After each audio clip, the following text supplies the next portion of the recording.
तुम्हाला कधीही सक्सेस झालेलं किंवा यशस्वी झालेलं पाहू शकत नाही. तुम्ही जीवनामध्ये किती कष्ट करा, कितीही तुमचे स्वप्न पूर्ण करण्यासाठी प्रयत्न करा आणि अशा काही व्यक्ती आहेत ज्यांना तुम्ही कितीही अंतःकरणातून प्रेम करा, आपलंसं करण्याचा प्रयत्न करा, परंतु त्या व्यक्ती कधीही तुमचं होणार नाही आणि कधीही त्यांना तुमचे यश पाहणं शक्य होणार नाही.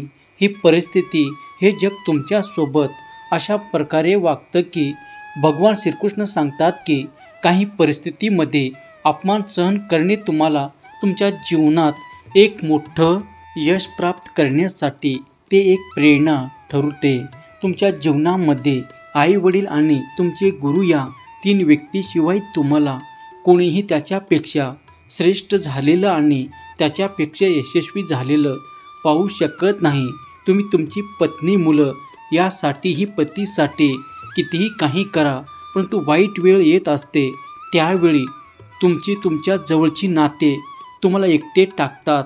आयुष्यात तुम्हाला काय मिळवायचे असेल तर ते फक्त तुमच्या जीवनात असणारी सकारात्मक शक्ती, तुमच्या जीवनामध्ये असणारी शांती आणि तुम्हाला तुमच्या मनाला शांत, समाधान आणि ज्या क्षणामध्ये तुम्ही तुमच्या जीवनात आनंदाने खळखळून हसाल ते क्षण मिळवण्याचा प्रयत्न करा.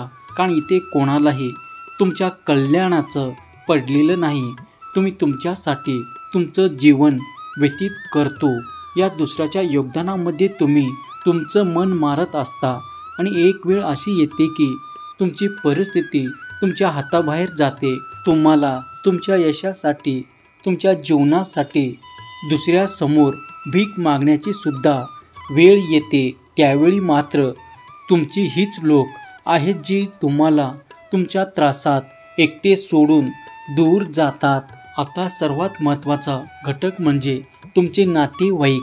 ते कधीही तुम्हाला यशस्वी झालेलं पाहू शकत नाहीत. जीवनात तुम्ही अगदी आनंदात आहात हे त्यांना पचवणं खूप त्रासदायक ठरतं. त्याच व्यक्ती तुमच्या जीवनात असे काही प्रसंग निर्माण करत असतात आणि तुम्हाला तेच गोत्यामध्ये आणतात. परंतु लक्षात ठेवा, हे तेच नातेवाईक आहेत. ज्यावेळी त्याची वाईट वेळ असते त्याचवेळी तेच तुमच्याकडे मदत मागण्यासाठी येत असतात. परिस्थिती, वेळ ही प्रत्येकाची बदलते. गरज असते ती फक्त संयमाने येणाऱ्या परिस्थितीवर 2 हात करण्यासाठी. दुसरी गोष्ट हीच, नातेवाईक जेव्हा तुमची एखादी चूक होत असते तेव्हा सर्व नात्यामध्ये पसरवणे आणि तुमची इज्जत काढणे यामध्ये ते कसलीही कसरत ठेवत नाही. जरी ते तुमच्यासमोर तुम्हाला दाखवत असतील तरीही कधीही त्याच्या बोलण्यावर आणि भोळ्या भाबड्या चेहऱ्यावर विश्वास ठेवू नका. कारण ही सापासारखी आहेत, तुम्हाला कधी डसतील हे तुम्ही सुद्धा ओळखू शकत नाही. परंतु हा ज्याच्या त्याच्या बुद्धीचा प्रश्न. तो तुम्हाला त्रास देत आहे म्हणून तुम्ही त्यांना त्रास देणं हे तुमच्या सन्मानाला, तुमच्या शिकवणीला शोभत नाही. फक्त तुम्ही तुमचा अपमान लक्षात ठेवा आणि पुढे आयुष्यात त्या व्यक्तीला काहीच न बोलता उत्तर कसा देता येईल याकडे लक्ष द्या आणि जीवनामध्ये क्रोध, मत्सर या गोष्टीपासून दूर राहा. दिवस रात्र कष्ट करत राहा. तुमचे यश तुमच्या चरणाशी नक्कीच येईल आणि जेव्हा तुम्ही यशस्वी बनता तेव्हाच तेच लोक त्याचं नाव ओळखण्यासाठी तुमच्या नावाचा वापर करून नक्कीच त्याची प्रतिष्ठा वाढवतील. हे मात्र विसरू नका. आता तुमच्या सर्वात जवळची व्यक्ती म्हणजे तुम्हाला वाटत असेल तुमचा मित्र, परंतु सर्वच मित्र हे असेच आहेत असं नाही. परंतु जगाचा नियमच आहे, ज्यावेळी तुम्ही यशाकडे जात असता त्यावेळी तुमच्या मागे पाय खेचणारे लोक हे नक्कीच असतात. त्यास तुमचे शेजारी, तुमचे नातलग आणि तुमची भावकी ही मात्र कधीही तुमच्या पुढे नतमस्तक होणार नाही. तुम्ही कितीही यशस्वी, त्यांना नक्कीच तुम्हाला मागे खेचायचं आहे. हा ज्याचा त्याचा विचाराचा भाग आहे. भगवान श्रीकृष्णाने सांगितले आहे की जीवनात या 3 व्यक्तीने केलेला अपमान कधीही तुम्ही मनावरती घेऊ नका आणि राग आणू नका. त्यामध्ये सर्वात महत्त्वाचा व्यक्ती म्हणजे तुमचे आई वडील जरी त्यांनी विशिष्ट वेळ तुम्हाला अपशब्द बोललेले असतील, तुमचा अपमान केला असेल, तरीही तुम्हाला ते जीवनात कसं लढायचं आणि कुठल्या लोकांपासून तुम्हाला दूर राहायचं हे तुमचे आई वडील शिकवत असतात. बरेच लोक हे आई वडिलांनी केलेला अपमान मनाला लावून घेतात आणि त्यांच्याशी कृतीत होतात.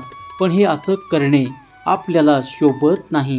ते चुकीचे आहेत हे तुम्हाला समजतं, पण त्यामागे त्याचा असणारा उद्देश तुम्हाला ओळखायला हवा. कारण कुठलेच आई वडील आपल्या मुलांना अपयशी होऊ नये या गोष्टीचा विचार करत नाही. त्यानंतर सर्वात महत्त्वाची गोष्ट म्हणजे तुमचे गुरु, जे तुम्हाला प्रत्येक वेळेस टोकत असतात, प्रत्येक वेळी तुमची चूक तुम्हाला दाखवून देतात. तुम्हाला कधी कधी त्याचा क्रोध येतो. गुरुवर क्रोध होऊन तुम्ही त्यांना अपमानात बोलता, अपशब्द काढता, परंतु अपमानामध्ये केलेली प्रतिक्रिया ही सहन होत नाही आणि तुमचे गुरु तुमच्यामुळे दुखवले गेले.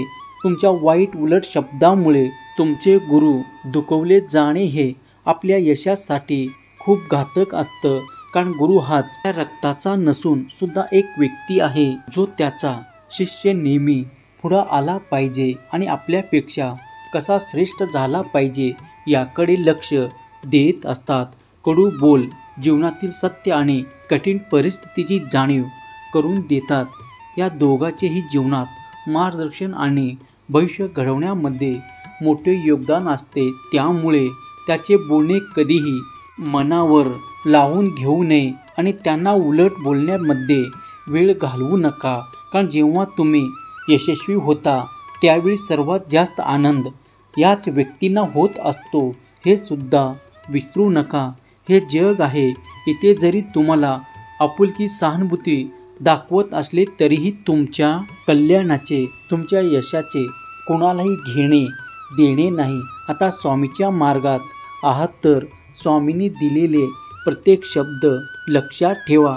स्वामीच्या शब्दाचा आचरण करा, कारण हा मार्ग तुम्हाला नक्कीच यशाच्या बाजूने पुढे घेऊन जाणार आहे. आणि तुमच्या जीवनात येणारे अपशब्द, वाईट मार्ग हे सुद्धा रोखणार आहे, हे मात्र विसरू नका.